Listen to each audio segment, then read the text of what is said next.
No sé si sabían ustedes, pero en muchas iglesias, en muchas denominaciones cristianas, existe un tercer sacramento. Bueno, en realidad se le considera más bien una tercera ordenanza porque en esas denominaciones en particular no se habla de sacramentos, sino de ordenanzas. No voy a profundizar en el tema, hay una importante diferencia entre una y otra. Solamente quiero decir que en algunas denominaciones, además del bautismo y de la Santa Cena, hay una tercera ordenanza, que es precisamente el lavamiento de pies, que surge del pasaje que acabamos de leer. Pero antes de entrar en este texto, vamos a hacer un recuento de todo lo que ha ocurrido hasta acá en el Evangelio de Juan. Estamos leyendo la historia de la Biblia y llegamos a la historia de Jesús, enfocándonos en el Evangelio de Juan. Y en el primer capítulo del Evangelio de Juan se nos presenta a Jesús como el Logos, el Verbo, la palabra creada o la palabra creadora que Dios usa para crear el mundo, la vida misma, la luz de la humanidad que desciende a este mundo. Poco a poco las personas empezaron a seguir a Jesús. En una boda leemos que convirtió agua en vino, lo cual hizo que sus discípulos creyeran en él, no tanto porque es un prodigio convertir agua en vino, sino también porque es la señal de que así como el mejor vino llegó al final de la boda, también viene lo mejor cuando Jesús llega a nuestras vidas. Un fariseo incluso se acercó a Jesús para conocerlo y comprobar si era enviado por Dios, pero el texto en Juan 3 no nos dice si realmente alcanzó a creer en Jesús. En cambio, una mujer, por cierto, una mujer samaritana, reconoce a Jesús como enviado de Dios, profeta, como Mesías. Y Jesús realizó muchas otras cosas. Sanó a un hombre a distancia, sanó a un paralítico, alimentó a una multitud, anduvo sobre el mar, devolvió vista a un ciego, además de todas las enseñanzas que Jesús dejó y que están registradas en los 4 evangelios, de manera especial en el Evangelio de Juan. Finalmente llegamos a un momento decisivo, cuando los líderes en Jerusalén están más que determinados para matar a Jesús e impedir que su mensaje siga extendiéndose. Y entonces Jesús se ve obligado a regresar a Galilea. Estando en Jerusalén tiene que regresar a Galilea y estando allí recibe la noticia de que Lázaro, su amigo, probablemente su mejor amigo, está enfermo de gravedad. Y Lázaro vive a una aldea a pocos kilómetros de Jerusalén, así que ir a ver a Lázaro significaría para Jesús acercarse demasiado a sus enemigos, ser capturado y morir. Pero de todas maneras, Jesús decide ir a ver a su amigo, aunque cuando llega ya Lázaro ha muerto. Y Jesús decide que ese es el mejor momento para revelar la gloria de Dios y resucitar a Lázaro. Irónicamente, la señal maravillosa de resucitar a una persona, dar vida plena, es lo que provoca que los religiosos quieran matar a Jesús. Me recuerda una porción de una obra de Oscar Wilde, la obra de Salomé, donde le presentan a Herodes, a Jesús, o bueno, le están hablando acerca de Jesús y le dicen todos los milagros que hace, y Herodes tiene cierto interés y le dicen, y además resucita muertos. Y dice Herodes, nunca, no permitiré que nadie resucite a los muertos. Jesús determina ir a resucitar a su amigo Lázaro y eso provoca que los religiosos quieran matarlo. Y Jesús toma la situación, las riendas en sus manos y entonces avanza hacia Jerusalén, entrando por sus puertas, seguido de una comitiva que lo aclama como rey, en pleno conocimiento Jesús de que va directo a la cruz. Y así nos encontramos en este momento en la historia de Jesús. Hay muchas otras cosas, como ya lo decía en los evangelios, que nos corresponderá ir leyendo de manera particular, pero a partir de hoy y de aquí hasta Semana Santa, estaremos meditando en estos últimos capítulos del Evangelio de Juan, aunque en realidad es la segunda mitad del Evangelio de Juan, a partir del capítulo 13, que relata las últimas horas de Jesús en esta vida, y así, en esta tierra, así como llegamos al capítulo 13, donde Jesús tiene una cena muy especial con sus discípulos. El versículo 1 establece el tono del resto del pasaje, del resto de los capítulos en realidad, porque dice el versículo 1, antes de la fiesta de la Pascua, sabiendo Jesús que su hora había llegado para que pasase de este mundo al Padre y volver a Él, como había amado a los suyos que estaban en el mundo, los amó hasta el fin. Jesús sabe que ha llegado la hora de morir y ama a sus discípulos. Y no es que en ese momento los empezara a amar como si antes no los hubiera amado, sino que el mismo texto nos dice que ya los había amado y los amó aún más, hasta el final, hasta lo máximo. La traducción al otomí dice que no hubo límites para el amor de Jesús. Es importante reiterar que todo lo que va a suceder de aquí en adelante es la manera de Jesús para expresar su amor por los suyos, por sus discípulos, un amor hasta el fin, un amor sin límites. Y el versículo 2 presenta un contraste marcadísimo respecto al amor de Jesús, porque mientras Jesús ama a sus discípulos sin límite, uno de sus discípulos, uno de sus amigos, Judas, lo va a traicionar. El versículo 2 ya nos anticipa lo que antes se había visto, que entra Satanás, el diablo, en el corazón de Judas Iscariote para que entregara a Jesús, para que lo traicionara. Qué fuerte, ¿verdad? Mientras Jesús ama a sus discípulos a lo máximo, uno de sus discípulos a quien Jesús ama decide entregarlo, decide traicionarlo. Pero eso no le impide a Jesús seguir amando a sus discípulos, porque la manera en la cual está escrito este texto parece incluso indicar que por lo menos parte de lo que motivó a Jesús a amar a sus discípulos era el conocimiento de que Jesús lo iba a traicionar. Fíjense cómo lo dice. Cuando cenaban, como el diablo había puesto en el corazón de Judas Iscariote que le entregara, Jesús se levantó de la cena, se quitó su manto y lavó los pies de sus discípulos. Es decir, aún Jesús sabiendo que Judas lo iba a traicionar, decidió seguir amando a sus discípulos hasta lo máximo. Y la manera que Jesús encuentra en ese momento para demostrar ese amor es lavar sus pies. Jesús se levanta de la mesa, se quita su manto, toma una toalla, se la ciñe alrededor de la cintura, llena una bandeja y se acerca a cada uno de sus discípulos, se pone de rodillas delante de ellos y les lava los pies. Seguramente hemos escuchado que esto era un acto humillante o denigrante, que era un acto que solamente se reservaba para el esclavo más insignificante de la casa, y creo que eso más bien refleja nuestras sensibilidades modernas. A nosotros nos preocupan los pies y las bacterias y todo eso que surge ahí, pero en aquellos tiempos no era algo tan denigrante como pudiéramos pensar ahora. De hecho, era una práctica necesaria porque la gente venía de la calle, el polvo de las calles se les pegaba en los pies y al entrar a las casas tenían que limpiarse de alguna manera los pies. Los que no tenían sirvientes se lavaban a la entrada, los que tenían sirvientes hacían que sus sirvientes llegaran y les lavaran los pies. No es un acto de humillación, pero sí es un acto de servicio.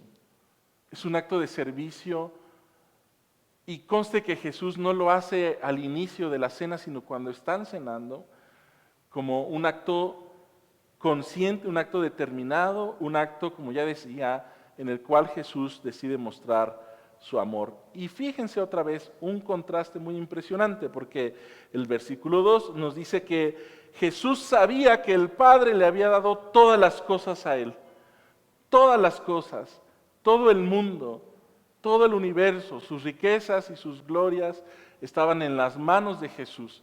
Y Jesús sabía que había salido del Padre y era el momento de regresar al Padre. Jesús tenía todo lo que Él quisiera en ese momento y decide arrodillarse y lavarle los pies a sus discípulos. Teniendo todas las prerrogativas divinas, decide lavar los pies de sus discípulos, cediendo sus derechos, cediendo su autoridad para demostrar amor.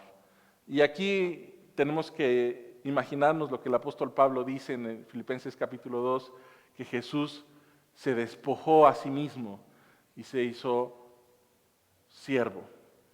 Jesús literalmente en el Evangelio de Juan se despoja de su ropa para servir a sus discípulos. Y entonces va y se acerca a cada uno de sus discípulos y lava sus pies. Y llega con Judas. Y Jesús sabe que Judas lo va a traicionar y lava sus pies. Y yo no puedo evitar imaginarme que mientras lavaba los pies de Judas, alguna que otra lágrima escurría de los ojos de Jesús. Y va con los demás discípulos y los lava, llega finalmente a Pedro. Y Jesús sabe que Pedro lo va a negar y lava los pies de Pedro. Bueno, intenta, porque Pedro se indigna. ¿Cómo es posible que tú, siendo el maestro, el Señor de nosotros, nos laves los pies? ¿Verdad? Como que Pedro quiere reconocer a Jesús como el gran maestro, pero después va a ser el primero en negarlo. Le dice, jamás me vas a lavar los pies. Pero Jesús le dice, si quieres ser parte de lo que estamos haciendo ahora, si quieres formar parte de esta comunidad, necesitas que te lave los pies. Y Pedro, impulsivo como siempre, le dice, pues entonces lávame todo. Y Jesús le dice, no necesitas que te lave todo, solamente falta algo más para que seas completamente limpio. A veces, hermanos, no nos damos cuenta que Jesús ya está lavando nuestros corazones, ya está limpiando nuestras vidas, ya hay un progreso y necesitamos que Jesús nos diga, solamente te hace falta un poquito de limpieza. Y Jesús sigue lavando los pies de sus discípulos y quizás, hermanos, quizás Jesús se acuerda cuando está lavando los pies de sus discípulos de lo que su amiga María había hecho por él hace unos días atrás. Después de que resucitó a Lázaro, Lázaro ofreció una comida. En el capítulo 12, versículos 1 al 8, leemos que estando Jesús con sus amigos, entra María con un frasco de alabastro lleno de perfume de nardo puro. Lo leíamos al ofrecer nuestras ofrendas al Señor. Lo abre, lo rompe, derrama el perfume a los pies de Jesús en un acto de amor, de entrega, de veneración a Jesús, de amor profundo por su amigo, por su maestro. Y yo me imagino que quizás, hermanos, quizás ese acto tocó tanto el corazón de Jesús que cuando pensaba cómo demostrar su amor a sus amigos, lo único que se le venía a la mente una y otra vez era la imagen de María lavando sus pies. Y Jesús no tenía un frasco de alabastro, pero tenía agua y tenía sus propias manos. Y se inclina y lava a sus discípulos, esperando quizás que ellos sintieran el mismo amor que Jesús sintió cuando María lo hizo por él. Les decía, hermanos, que algunas iglesias consideran que el lavamiento de pies es una ordenanza, porque precisamente después de que Jesús termina de lavar sus pies, vuelve a sentarse a la mesa y les dice a sus discípulos, ¿saben lo que hice por ustedes? Soy yo su maestro y señor, ustedes tienen razón en llamarme así, yo que lavé sus pies, ahora les digo, laven ustedes los pies los unos de los otros. Jesús insiste, ¿verdad?, que hacen bien en llamarlo maestro y señor. Maestro porque pone un ejemplo. Él mismo pone el ejemplo de lavar los pies de sus discípulos y creo que insiste en llamarse Señor para hacer de esto una ordenanza, un mandato para sus discípulos. Es un ejemplo lavar los pies, pero no solamente es un ejemplo opcional. Jesús dice, háganlo también ustedes, así como yo los he hecho, también ustedes hagan, porque yo soy su Señor y fui capaz de lavar sus pies, y ustedes no son más grandes que yo, así que laven sus pies los unos a los otros.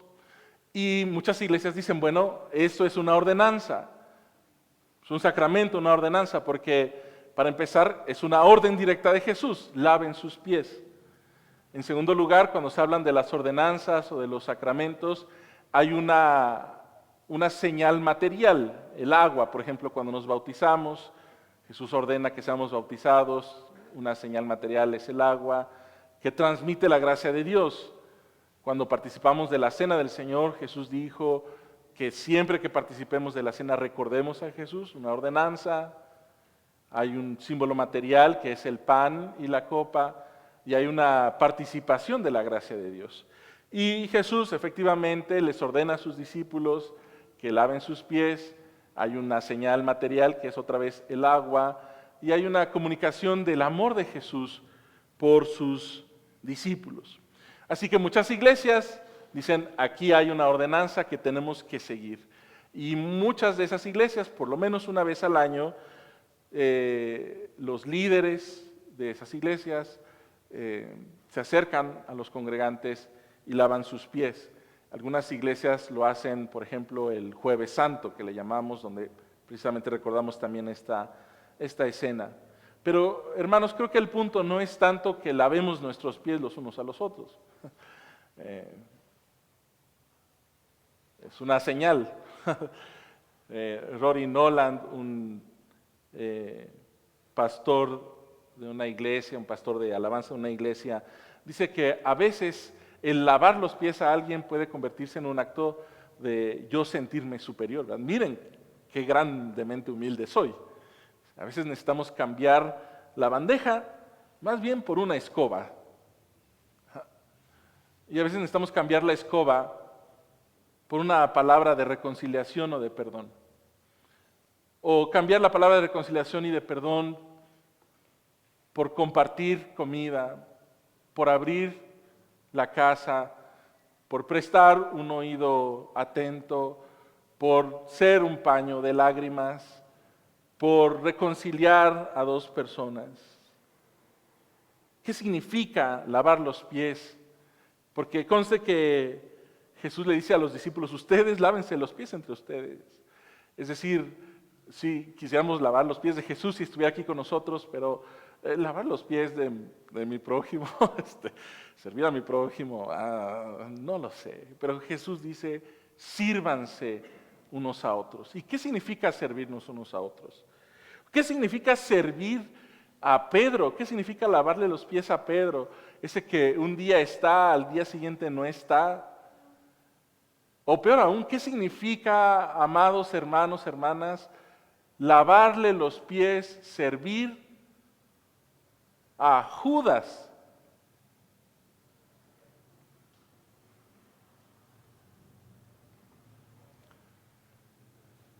Y sobre todo, ¿qué significa servir en amor? Porque como les decía, este servicio que Jesús hace por sus discípulos es un acto, es una muestra de amor. Y efectivamente, cuando Jesús, el Evangelio de Juan nos dice que Jesús, habiendo amado a sus discípulos, los amó hasta el fin, usa esa palabra tan linda que nos gusta en griego, ágape. Hay un traductor que se llama Lee Bramlett, que estaba trabajando con una comunidad camerunense para que pudieran tener el Nuevo Testamento en su idioma. Y Lee Bramlett estaba seguro de que Dios había dejado una huella de su gracia en esa cultura camerunense, la tribu que se llaman los Jedí. Y él buscaba constantemente dónde estaría la muestra de la gracia de Dios para con los Jedí en la vida cotidiana. Y él cuenta que una noche en sueños Dios le hablaba para que buscara en la palabra amor, Y entonces Lee Bramlett, como ya había aprendido el idioma, él y su esposa Tammy habían observado que en el idioma Jedí los verbos terminan en 3 vocales, en I, en A y en U. Y dependiendo de la terminación de cada vocal, el verbo tiene un sentido distinto. Y entonces notaron que para hablar de amor existía la palabra the vi, y existía la palabra the va, pero no existía la palabra devu como los demás verbos. Y entonces reunió al comité de traducción, que eran nativos locales y los líderes de la comunidad, y les preguntó, necesito que me ayuden a encontrar una palabra para expresar amor. Ustedes me han dicho que la palabra deví significa amor. Les dice, ¿podría yo debí a mi esposa? Y dicen, sí, claro. Si tú debí a tu esposa, significa que la habías amado, que estabas profundamente enamorada de ella, pero ese amor se había acabado. Es decir, es un amor en el pasado, debí. Y entonces les pregunta, ¿podría deba a mi esposa? ¿Deba a mi esposa? Y le dicen, sí, claro. Si tú deba a tu esposa, significa que amas a tu esposa porque ella te es fiel, porque ella te cuida, porque ella te alimenta. Y le pregunta entonces a los líderes, ¿y podría debú a mi esposa? Y se ríen. Y dicen, no, claro que no, no puedes debú a tu esposa. No porque no exista la conjugación del verbo, sino porque no tiene sentido. Porque significa debú a tu esposa, que seguirías amando a tu esposa sin importar lo que ella hiciera. Incluso si nunca te trajera agua, si nunca te preparara comida, incluso si cometiera adulterio, te verías impulsado a seguir amándola. No, nosotros nunca diríamos que podías debú a tu esposa, no existe, no se usa. Y entonces Lee se quedó en silencio y les preguntó a ese comité de traductores, ¿y ustedes creen que Dios podría debú a las personas?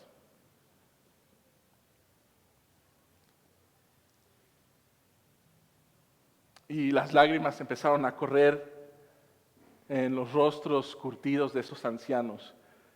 Y dijeron, ¿sabes qué significaría que Dios debú a las personas? Significa que Dios siguió amándonos una y otra vez, milenio tras milenio. Mientras que todo este tiempo nosotros rechazábamos su amor, Dios se vio impulsado a amarnos, a pesar de que pecamos más que cualquier otro pueblo.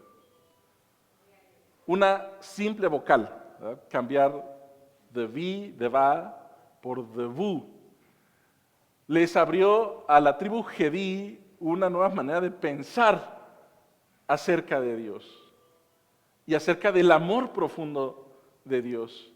Y amados hermanos, Dios nos debú a nosotros, nos ama incondicionalmente. Y nos dice, así como yo los serví, debú, sírvanse ustedes unos a otros, incondicionalmente. El servicio, hermanos, es algo que podríamos hacer siempre, algo cotidiano, que está ahí. Pero no sabemos si al servirnos, al amarnos unos a otros, estamos abriendo un mundo de posibilidades para que el amor de Dios alcance y nos llene a todos y llene todas nuestras vidas. Es un tercer sacramento, les pregunto. Yo no pretendo hacer ninguna reforma ni cambiar nada de esto, ¿verdad? No es mi intención. Los sacramentos son, como ya lo decía, la manera en la cual Dios transmite su gracia hacia nosotros. Pero este no es necesariamente que Dios está transmitiendo su gracia a nosotros, sino que nosotros estamos transmitiendo la gracia y el amor de Dios. No sé, hermanos, si sea un tercer sacramento, pero ¿qué pasaría si actuáramos como si lo fuera?